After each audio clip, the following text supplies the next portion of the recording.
नमस्कार, चुनावी खबरों के इस बुलेटिन में आप सभी का बहुत बहुत स्वागत है। मैं हूं आपके साथ में मानसा मालिक। चुनाव अभियान अपने चरम पर है। हर दिन के साथ प्रचार तेज हो रहा है। हम आपको चुनाव से जुड़ी हर बड़ी और छोटी खबर दिखाएंगे, लेकिन उससे पहले आज की जो 4 बड़ी खबरें हैं वो सबसे पहले आपको बता देते हैं। पहली खबर यह है कि कांग्रेस ने 2019 चुनाव के लिए अपना घोषणा पत्र जारी कर दिया। इसमें देशद्रोह कानून को हटाने का वादा किया गया है। कांग्रेस सत्ता में आते ही देशद्रोह के खिलाफ कानून को हटा देगी। बीजेपी ने कांग्रेस के घोषणा पत्र को खतरनाक और देश को तोड़ने वाला बताया है। वित्त मंत्री अरुण जेटली ने प्रेस कॉन्फ्रेंस में कांग्रेस के वादों की पोल खोली। वहीं प्रधानमंत्री नरेंद्र मोदी की तूफानी चुनावी रैली जारी है। पीएम ने बिहार और उड़ीसा में रैली की। और चौथी बड़ी खबर यह है कि पहले भोपाल में आरएसएस दफ्तर की सुरक्षा हटाई गई और इसके थोड़ी देर बाद दिग्विजय सिंह के कहने पर सुरक्षा बहाल कर दी गई।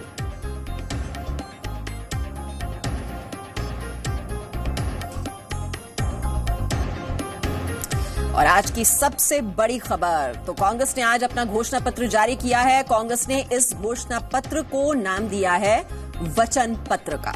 लेकिन कांग्रेस का ये वचन हिंदुस्तान के लोगों के लिए कम और पाकिस्तान को प्रेम पत्र ज्यादा लग रहा है। ऐसा हम इसलिए कह रहे हैं क्योंकि कांग्रेस ने अपने घोषणा पत्र में देशद्रोहियों को खुश करने वाले कई वादे किए। कांग्रेस अध्यक्ष श्री राहुल गांधी, हमारी प्रेरणा स्रोत श्रीमती सोनिया गांधी। ये तामझाम नेताओं का जमावड़ा, लच्छेदार भाषण और हर किसी तक पहुंचने की कांग्रेस की कोशिश की तब तक तारीफ की जानी चाहिए जब तक आंच देश की सुरक्षा और स्वाभिमान पर न आए। लेकिन आज कांग्रेस ने जो घोषणा पत्र जारी किया वो देश की सेना पर सबसे बड़ी चोट है। इसीलिए आज जी न्यूज कांग्रेस के उन 10 बड़े वादों की पड़ताल करेगा जो देश के लिए खतरनाक हैं। शुरुआत कांग्रेस के देशद्रोही चरित्र से करते हैं और आपको बताते हैं कांग्रेस का पहला वादा और वादे पर खुलासा। कांग्रेस का वादा, देशद्रोह की धारा 124 खत्म होगी। जी न्यूज का खुलासा नंबर 1, टुकड़े टुकड़े गैंग को बचाने की साजिश। इंडियन पीनल कोड से सेक्शन 124 कैपिटल ए सेडिशन हटा दिया जाएगा। देशद्रोह करना अब अपराध नहीं होगा। जो पार्टी इस तरह का घोषणा करती है वो इस देश के एक भी वोट की हकदार नहीं है। कांग्रेस का वादा, कश्मीर में सेना और सीआरपीएफ की संख्या कम होगी। जी न्यूज का खुलासा नंबर 2, आतंकियों पत्थरबाजों को मजबूत करने की साजिश। सेना की मौजूदगी को डाइल्यूट कर दो ताकि पत्थर फेंकने वाले सड़कों पे आ जाएं, ताकि जिन आतंकवादियों को सेना रोज मारती है वो बच निकले। कांग्रेस का वादा, अफस्पा में बदलाव किया जाएगा। जी न्यूज का खुलासा नंबर 3, सेना को कमजोर करने की साजिश। Those people who lay down their life for the country, you want them to be prosecuted at the behest of terrorists or their friends or relatives. Congress का वादा, अनुच्छेद 370 खत्म नहीं किया जाएगा। जी न्यूज का खुलासा नंबर 4, जम्मू कश्मीर की समस्या को बढ़ाने की साजिश। But it appears that some of the important points have been drafted by the Congress president's friends in the Tukde Tukde gang. Congress का वादा, नागरिकता संशोधन विधेयक वापस होगा। जी न्यूज का खुलासा नंबर 5, बाहर से आए हिंदुओं को नागरिकता नहीं मिलेगी। बहुत इनोक्यूलस सरलता के साथ उसमें घुसाया गया है कि रूल्स, रेगुलेशंस और कानूनों का रिव्यू होगा। ये तो कांग्रेस के सिर्फ 5 बड़े वादे हैं जो सीधे सीधे सेना और देश की सुरक्षा के लिए खतरा है। आगे हम आपको बताएंगे कि कांग्रेस कैसे गरीबी के मुद्दे पर लोगों को मुंगेरी लाल के हसीन सपने दिखा रही है। ब्यूरो रिपोर्ट, जी मीडिया। और बीजेपी अध्यक्ष अमित शाह ने कांग्रेस के घोषणा पत्र को सेना को कमजोर करने वाला बताया है। यूपी के मुख्यमंत्री योगी आदित्यनाथ ने कांग्रेस के घोषणा पत्र को झूठ का पुलिंदा करार दिया है। जैसे कि हमने आपको दिखाया, कांग्रेस ने अपना घोषणा पत्र जारी करके देशद्रोह कानून को हटाने का वादा किया है। मैनिफेस्टो के अंदर उन्होंने कहा है कश्मीर से अब सपा को डाउनग्रेड करेंगे, उसको थोड़ा निर्बल करेंगे।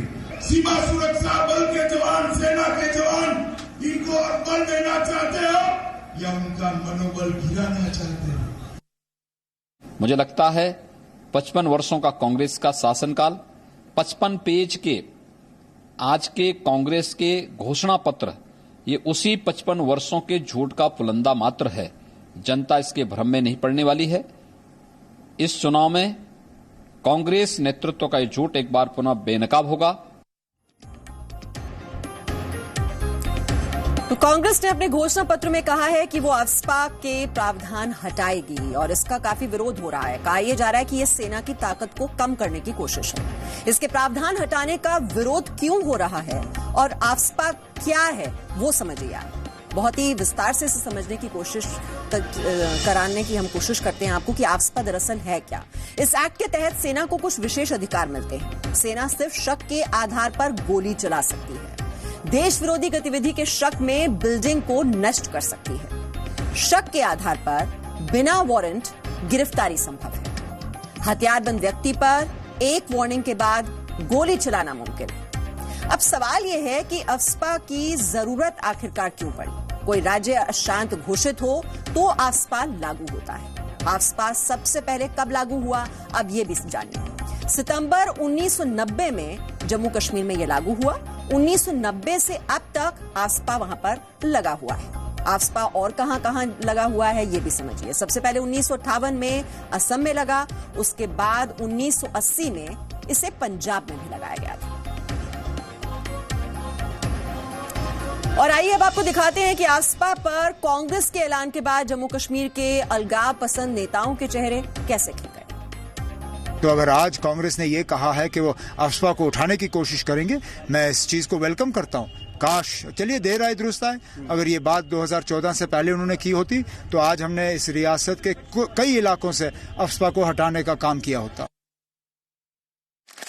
जब आप इस पुल को तोड़ोगे तो महबूबा मुफ्ती जैसे मेन स्ट्रीम पॉलिटिशियन जो हिंदुस्तान की आईन की कसम खाते हैं, जो जम्मू कश्मीर की आईन की कसम खाते हैं, हमको भी सोचना पड़ेगा कि हमने क्या करना है, क्योंकि हमने हिंदुस्तान का झंडा यहाँ थामा है।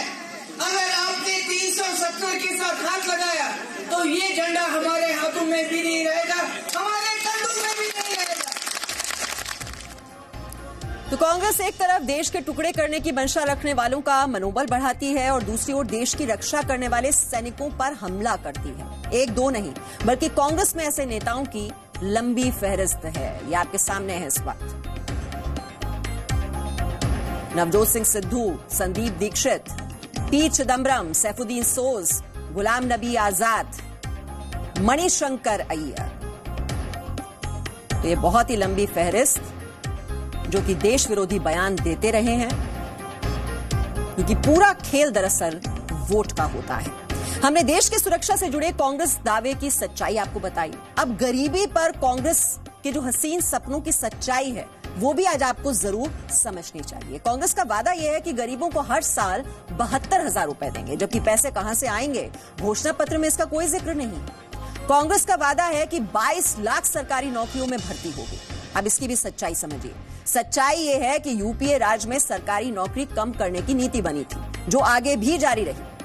कांग्रेस का वादा है कि 3 साल तक बिजनेस के लिए इजाजत की जरूरत नहीं होगी, किसी परमिशन की जरूरत नहीं होगी, जबकि सच्चाई यह है कि यूपीए राज में पर्यावरण मंत्रालय में इजाजत की फाइल अटकती थी। सालों साल पर्यावरण मंत्रालय कारोबार शुरू करने की इजाजत नहीं देता था। कांग्रेस का यह भी वादा है कि किसानों के लिए अलग बजट बनाएंगे। सच्चाई यह है कि यूपीए राज में किसानों की आत्महत्या दर बढ़ी थी। कांग्रेस का यह भी वादा है कि जीडीपी का 6% हिस्सा शिक्षा व्यवस्था पर लगाएंगे। इंदिरा गांधी और राजीव गांधी के समय से कांग्रेस लगातार ऐसे वादे कर रही है, लेकिन ये वादे कितने पूरे हुए हैं ये सच्चाई भी हम आपको लगातार दिखा रहे हैं। हिंदुस्तान के गरीब लोगों के बैंक अकाउंट में सचमुच हिंदुस्तान की सरकार कितना पैसा डाल सकती है। और एक नंबर दिया उन्होंने मुझे, 72,000 रुपए हर साल। गरीबी पर वार 72,000। जो नासमझी में वायदे किए जाते हैं उन वायदों का कोई अर्थ नहीं होता। और जैसा मैंने कहा, इस पार्टी का और विशेष रूप से गरीब के साथ नारों की खिलवाड़ करने का जो इतने वर्षों का इनका एक धोखा रहा है, उस धोखे और ब्लफ को आगे बढ़ाने का आज एक और प्रयास है। और आगे बढ़ते हुए आपको यह भी जानकारी दे दें, बहुजन समाज पार्टी की सुप्रीमो मायावती ने पार्कों में हाथी की मूर्ति पर पैसा खर्च करने के मामले में सुप्रीम कोर्ट में अपना हलफनामा दाखिल किया है। मायावती ने शहरों में बनाई गई मूर्तियों को सही ठहराया है और कहा है कि मूर्तियां लोगों की इच्छा से लगाई गई। मायावती ने यह कहा कि इन मूर्तियों से विधानमंडल ने दलित नेता के प्रति आदर व्यक्त किया है। मुख्यमंत्री के पद पर रहते हुए उनकी तरफ से इन मूर्तियों के लिए बजट का सही आवंटन किया गया था। लोगों को प्रेरणा दिलाने के लिए ये स्मारक बनाए गए और इन स्मारकों में हाथियों की मूर्तियां केवल वास्तुशिल्प की बनावट हैं और ये बीएसपी के पार्टी प्रतीक का प्रतिनिधित्व नहीं करती।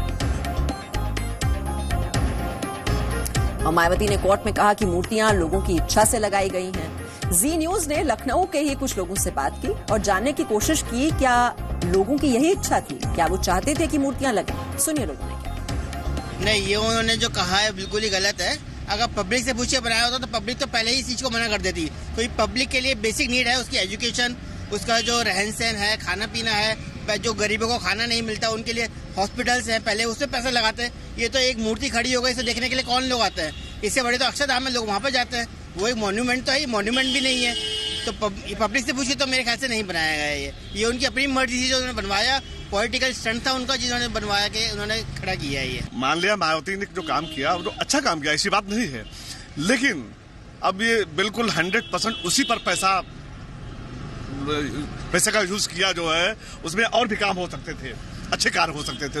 नहीं, कोई पब्लिक को कभी किसी ने पूछा अगर ये पैसा हॉस्पिटल वगैरह या जैसे यहाँ से हॉस्पिटल बहुत दूर पड़ता है या कॉलेज वगैरह में पैसा इन्वेस्ट करते ना, बहुत ज़्यादा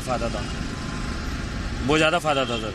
ये बेफालतू का पैसा इन्वेस्ट किया उन्होंने, कोई पब्लिक का पैसा गरीबों का पैसा गलत जगह इन्वेस्ट किया सर। ये ऐसा तो नहीं है, यूपी के लोगों से तो ऐसी कोई वो नहीं हुआ। मैं तो यही मानता हूँ अबाउट, जैसा कि मेरी सोच है, मेरा यही मानना है कि यूपी के लोगों से नहीं, खुद का उन्होंने एडवर्टाइजमेंट, जैसे कि पार्क में आप अंदर जाएंगे देखेंगे ना तो पूरे हाथी बने हुए हैं, सारा सब कुछ। तो ये मुझे तो यही लगता है कि टोटली ये एडवर्टाइजमेंट है। पार्टी में रही वो, सरकार में रही, तो जिसकी वजह से लोगों का पैसा ना इस तरीके से उन्होंने खुद का एडवर्टाइजमेंट करने में ये पूरा पैसा खपत करा, किसी लोगों से कुछ नहीं पूछा गया। तो सुनिए आपने लोगों के मन की बात। और अब रुख भोपाल का करेंगे, जहां आरएसएस दफ्तर से सुरक्षा हटाने पर सुबह से ही सियासी घमासान मचा, लेकिन बाद में मध्य प्रदेश के मुख्यमंत्री कमलनाथ ने यू टर्न लेते हुए सुरक्षा कर्मियों को दोबारा वहां पर तैनात करवा दिया। आरएसएस ऑफिस की सुरक्षा पर कमलनाथ का यू टर्न। भोपाल में राष्ट्रीय स्वयंसेवक संघ के मुख्य कार्यालय से सुरक्षा हटाए जाने को लेकर खड़े हुए विवाद पर कमलनाथ सरकार ने यू टर्न लिया है। सोमवार को अचानक आरएसएस के दफ्तर से हटाई गई सुरक्षा को कमलनाथ सरकार ने फिर से बहाल करने के निर्देश दिए हैं। इस फैसले के साथ ही कमलनाथ ने बीजेपी पर निशाना साधते हुए लिखा कि मैं इस तय में भी नहीं जाना चाहता हूं कि पिछले 15 सालों में बीजेपी कार्यालय पर सुरक्षा बल तैनात रहे, वहीं कांग्रेस कार्यालय को कोई सुरक्षा भाजपा सरकार में नहीं प्रदान की गई। हमारी सरकार बनने के बाद भी हमने बीजेपी कार्यालय को दी जा रही सुरक्षा व्यवस्था को जारी रखा। हमने बीजेपी की तरह दोहरा आचरण नहीं रखा है। इससे पहले पूर्व मुख्यमंत्री और कांग्रेस नेता दिग्विजय सिंह ने कमलनाथ सरकार के इस फैसले की आलोचना की थी।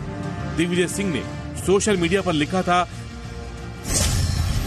कि भोपाल राष्ट्रीय स्वयंसेवक संघ कार्यालय से सुरक्षा हटाना बिल्कुल उचित नहीं है। मैं मुख्यमंत्री कमलनाथ जी से अनुरोध करता हूं कि तत्काल पुनः पर्याप्त सुरक्षा देने के आदेश दें। ब्यूरो रिपोर्ट, जी मीडिया।